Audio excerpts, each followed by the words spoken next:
వారి యొక్క సందేశాన్ని వాళ్ళ కోరుతారు. ఎన్నికల గౌరవనీయ పెద్దలు, ఈ సభా అధ్యక్షులు లింగారెడ్డి గారు, గౌరవనీయ పెద్దలు, వేదిక మీద ఉన్నటువంటి అత్యంత మహానదులు, గౌరవనీయ పెద్దలు, నా జాతి ఐక్యతతో ఉండాలి, నా జాతి ఈ సమాజంలో గొప్పగా ఉండాలని ఆలోచన చేసి ఈరోజు ఆదివారం అయినా సరే ఇంటికాడ ఉండకుండా నా జాతిని ఏకతాటిపై తీసుకురావడానికి ఈ కార్యక్రమానికి వచ్చినటువంటి ప్రతి రెడ్డి బిడ్డకు నేను చేతులు ఎత్తి చేసవచ్చి అందరూ కూడా నమస్కారం తెలియజేస్తా ఉన్నా. వేదిక మీద ఉన్న వారందరూ కూడా మనకన్నా వయసులో పెద్దవాళ్ళు, వయసులో చిన్నవాళ్ళైనా కూడా ఈ సమాజంలో మంచి పని చేసారు, 10 మందికి ఉపయోగపడ్డారు కాబట్టి ఈ వేదిక మీద ఉన్నారు. మనం కూడా చివరున్న వాళ్ళం కూడా వచ్చే సంవత్సరం వాళ్ళలాగే మంచి పని చేసి 10 మందికి ఉపయోగపడి ఈ సమాజంతో శుభాష అనిపించుకొని మనం కూడా వేదిక మీకు రావాల్సిందిగా మీ అందరూ కూడా కోరుకుంటా ఉన్నాం. మిత్రులారా, మీ అందరు సెల్ ఫోన్లు ఉన్నాయా? ఆ సెల్ ఫోన్ అని జోలు పెట్టుకొని మన ఇంటి పక్కలతో అక్క ఒక చీర మర్చిపోదు ముందు చీర ఇలా నా బిడ్డ అడుగుతుంది, నానాడు ఏడు వేడాలి. నేను నా కన్నుల్లో సంవత్సరాలు ఒకటి పోయినా మంచి ప్రోగ్రాం ఏంటంటే ఉప్పు తక్కువైంది, కారణం ఎక్కువైనా చెప్తామా? లేదు, నా జాతి అంతా కూడా ఈరోజు నా వర్గంలోకి వచ్చింది. నా జాతి సమస్యల మీదలో, జాతి ఐక్యత మీదలో, జాతి అస్తిత్వం కోసం నిలబడడానికి చెప్పడానికి వచ్చింది. కాబట్టి మన జాతిలో ఇట్లా ఉండాలి, జాతి కీర్తి పరిశ్రమతో నిలబడాలి, ముందు పోవాలని అందరూ కోరుకున్నారు. అది అని మన బిడ్డలకు చెప్పుదామా? ఇలా మన భార్య అడుగుతుంది ఇంటికి పోగానే, అన్న పుస్తకాలు మళ్ళీ వాళ్ళు ముచ్చడాలి 7,000 అవుతుంది.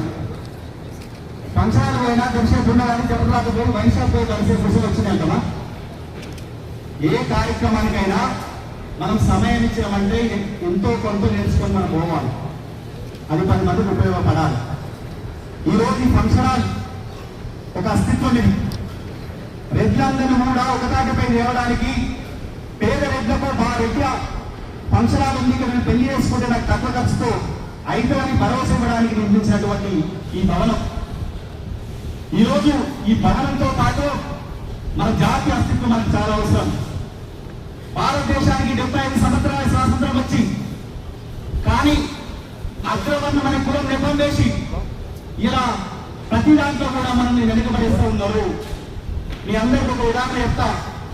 టెట్ పరీక్ష ఉంటుంది, 120 మార్కులకు మంచి టీచర్ కావాల్సినటువంటి పరీక్ష. ఇలా ఎస్సీలకు 60 మార్కులకు పాస్ అవుతాడు, బీసీలకు 75 మార్కులకు పాస్ అవుతాడు. కానీ ఓసీలు రెడ్లు మాత్రం 90 మార్కులకు మాత్రమే పాస్ అవుతాడు. అంటే 29 మార్కులు వస్తే నేను ఫెయిల్ అయినట్టు. నా క్లాస్మేటే 60 మార్కులు వస్తే ఆయన పాస్ అయ్యి ఉద్యోగం చేస్తాడు. మంచి విద్యార్థులు తయారు చేసినటువంటి టెట్లో ఇతర కులాలకు 60 మార్కులు వస్తే ఎట్లా పాస్ అవుతాడు?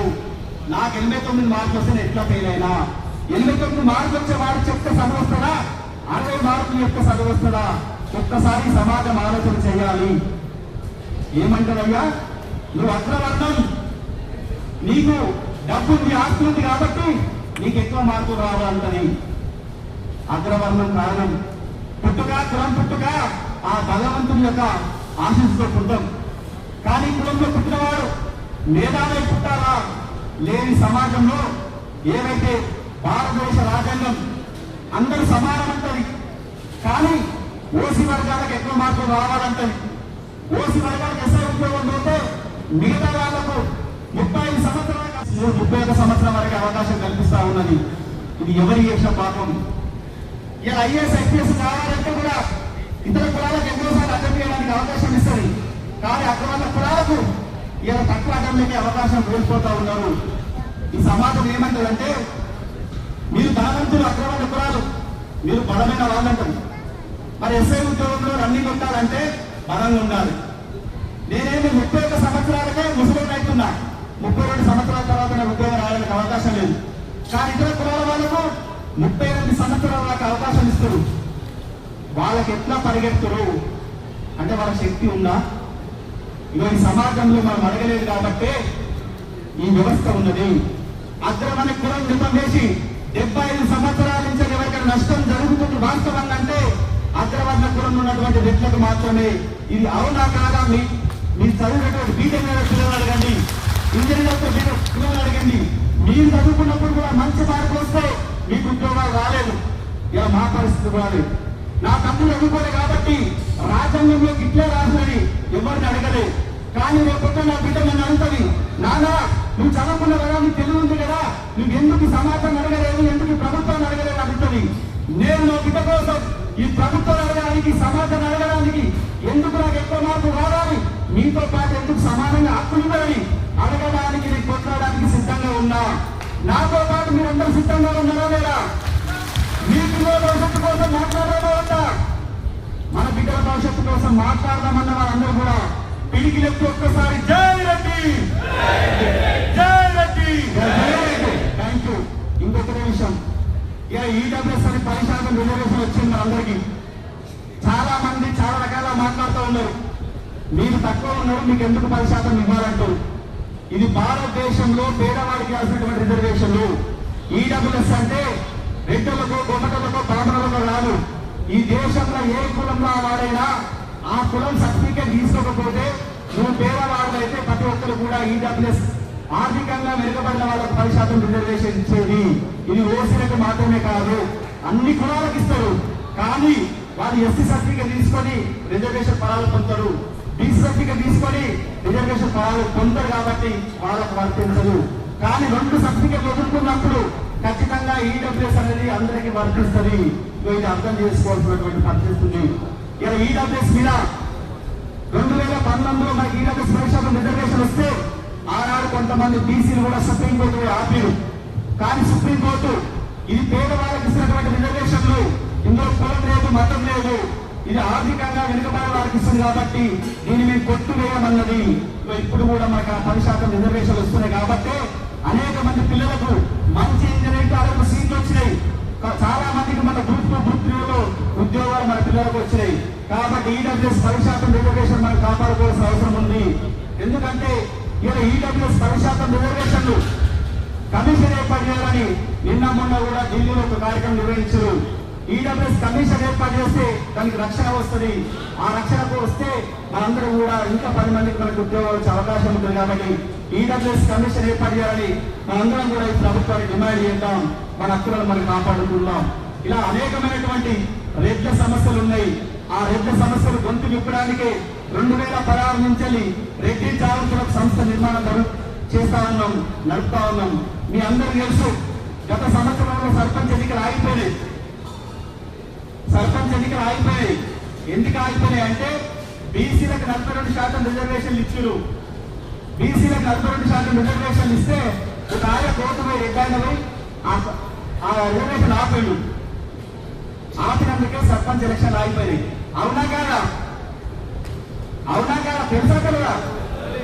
ఆ ఎన్నికలలో 42% రిజర్వేషన్ వ్యతిరేకంగా కోర్టు పోయింది నేనే, సర్పంచ్ ఎన్నికలు ఆపింది నేనే. ఇలా కాస్తో గ్రామాలలో సర్పంచ్ అయ్యిందంటే, మన మున్సిపల్ ఎన్నికలలో మున్సిపల్ కౌన్సిలర్ చైర్మన్ అయ్యిందంటే అది మన కష్టార్జితం. నేను ఆ రోజు అడ్డుపడ్డా కాబట్టి 42% రిజర్వేషన్ ఇవ్వడానికి వీలు లేదు. రాజ్యాంగబద్ధంగా 50% రిజర్వేషన్లు దాటి ఇవ్వడానికి ఈ ప్రభుత్వానికి అప్పుడేవాన్ని నిలబడి కొట్లాను కాబట్టి ఇలా మన వాళ్ళకు వచ్చే నాయకత్వం ఇవ్వడానికి ఇలా అవకాశం కల్పించింది ప్రభుత్వం. ఆ యొక్క 42% రిజర్వేషన్లు కేవలం రాజ్యాంగం పదవులు ఉన్నటువంటి సర్పంచ్ ఎంపీ సెలక్షన్లకే కాదు, మన పిల్లలకు ఏవైతే ఉద్యోగాలు వస్తాయో, ఏవైతే మంచి కాలేజీలో సీట్లు వస్తాయో వాళ్ళకు కూడా 42% రిజర్వేషన్ అవకాశం కల్పించింది. ఒకవైపు రాజకీయంగా మనం అంచవేయడానికి, రెండో వైపు మన విద్యార్థులకు ఉద్యోగాలు రాకుండా అంచవేయడానికి 42% రిజర్వేషన్ ఇవ్వడం జరిగింది. దాన్ని వ్యతిరేకించే నేను కోర్టు పోవడం జరిగింది. ఇలా మనం ఆ కోర్టులో న్యాయం గెలిచింది కాబట్టి, ధర్మం నిలబడ్డది కాబట్టి ఇలా మన పిల్లలకు అవకాశం వచ్చే అవకాశం ఉంది. మీ అందరూ తెలుసు, మన స్టడీ సర్కిల్ లేవు, గురుకులాలు లేవు. ఇలా ఏవైతే ఇతర కులాలకు తెలంగాణ రాష్ట్రం వచ్చిన తర్వాత 320 గురుకులాలు పెట్టారు. ఎస్సీల గురుకులాలు ఇచ్చారు, ఎస్టీల గురుకులాలు ఇచ్చారు. కానీ ఓసీలకు మాత్రం గురుకులాలు లేవు. ఎందుకు లేవంటే మీరు ఆర్థికంగా ఉన్నవాళ్ళు, మీరు చైతన్య నారాయణ చదివించుకోవాలి, మీరు పొలాలు అమ్ముకోవాలి, మీ భార్య పుస్తకాలు అమ్మి మీ పిల్లలను చదివించుకోవాలని ప్రభుత్వ ఆలోచనలు ఉన్నాయి. ఇప్పటికైనా ఏ కులంలో ఉన్న పేదవాడికైనా సంక్షేమ పథకాలలో వాటా ఇవ్వండి. ఏ కులంలో ఉన్న పేదవాడికి కూడా ఖచ్చితంగా రాజ్యాంగబద్ధంగా రావాల్సిన హక్కుల గురించి ఇవ్వండి అని ఈ ప్రభుత్వాన్ని విజ్ఞప్తి చేస్తూ నేను ఒక చిన్న ప్రయత్నం చేసిన. ఎందుకంటే మన స్టడీ సర్కిల్ లేవు. నేను దాదాపు ఎస్ఐ ఉద్యోగాలు మన వాడు కావాలనే ఉద్దేశంతో ఒక గూగుల్ ఫామ్ పెడితే లాస్ట్ సారి దాదాపు 1200 మంది గూగుల్ ఫామ్ లో అప్లై చేస్తూ అందులో రాజాబాబు వెంకటరామరెడ్డి ఆఫీస్ రాష్ట్రంగా ఎగ్జామ్ పెడితే 600 మంది పిల్లలు వచ్చి ఎగ్జామ్ రాశారు. అందులోకి 50 మంది పిల్లలను మెరిట్ అయినటువంటి మంచి మార్కులు వచ్చిన పిల్లలను తీసుకొని I2 EWS అన్నటువంటి మెరిట్ అయిన పిల్లలు తీసుకొని ఇలా నేను వాళ్ళ ఎస్ఐలు తయారయ్యడానికి ఒక హాస్టల్ నిర్వహిస్తా ఉన్నా. అక్కడ ఫ్రీ అకామిడేషన్, ఫ్రీ ఫుడ్, వాళ్ళు పొద్దున గ్రౌండ్ పోవడానికి కూడా ప్రతి మనిషికి 200 రూపాయలు గ్రౌండ్ పోవాలి. ఆ 200 రూపాయలు కూడా రెడ్డి జాగ్రత్త డబ్బులు ఇచ్చి వాళ్ళని సమర్పిస్తా ఉన్నది. అది మొదటి ప్రయత్నం. రెండో ప్రయత్నంతో 50 మంది సరిపోరు, ఇంకో 50 మందిని తీసుకోవాలనే ఉద్దేశంతో ఈ మార్చి 8 తారీఖు వరకు మళ్ళా గూగుల్ ఫామ్ పెట్టా. మళ్ళా కొంతమందిని ఎగ్జామ్ రాపిస్తా. మార్చి 15 తారీఖు నాడు ఎగ్జామ్ రాయించి ఖచ్చితంగా వాళ్ళకు 100 మంది విద్యార్థులకు పూర్తి స్థాయిలో స్టడీ సర్కిల్లో ఏర్పాటు చేసి మనందరం కూడా ఆ పిల్లలు ఎస్ఐ అయ్యే విధంగా సహకరించడానికి మేము కృషి చేస్తా ఉన్నాం. ఈ ఎస్ఐ ఉద్యోగం అయిపోయినాక కూడా ఏప్రిల్లో group 2, group 3, group 4 same exam పెడతాం. మన పిల్లలందరూ కూడా ఆ ఎగ్జామ్ లో వచ్చేటట్టుగా పూర్తి స్థాయిగా వాళ్ళకు ఫ్రీ అకామిడేషన్ ఇచ్చి చదివించడానికి కూడా రెడ్డి జాగ్రత్త ప్రయత్నం చేస్తుంది. ఇది లాస్ట్ సారి ఎవరైతే పిల్లలు 600 మంది పిల్లలు రాసి 50 మంది సెలెక్ట్ అయిన వివరాలు ఇవన్నీ కూడా వేదిక మీద వాళ్ళందరూ ఇస్తా. ఆలోచన చేసుకుందాం. మన జాతిని మనమే కాపాడుకోవాలి. ఈ ప్రజలకు మనకు నిబ్బం ఉంది కాబట్టి మన వాళ్ళని మనం రక్షించుకుందాం. మనం ఐక్యతతో ఉందాం, అస్తిత్వంతో ఉందాం. మన జాతిని మనం కాపాడుకోవడానికి ప్రతి నిమిషం నిలబడదాం. ఎందుకు సరే ఈ అవకాశం ఇచ్చినటువంటి సమయం తక్కువ ఉంది కాబట్టి ఈ అవకాశం ఇచ్చినటువంటి పెద్దలు గౌరవనీయులు వేదిక మీద ఉన్న వాళ్ళు, అదేవిధంగా ఈ కార్యక్రమాలు ఇచ్చేసిన వారందరూ కూడా పేరు పేరున చేతులెత్తి శిరస్సు వహించి అందరూ కూడా కృతజ్ఞతలు తెలియాలి. Thank you. జై రెడ్డి. రెడ్డి ఐక్యత. ఎవరు చేతి ఎత్తి జై రెడ్డి అందరూ అప్పలాగా మాట్లాడతాం. జై రెడ్డి. జై రెడ్డి.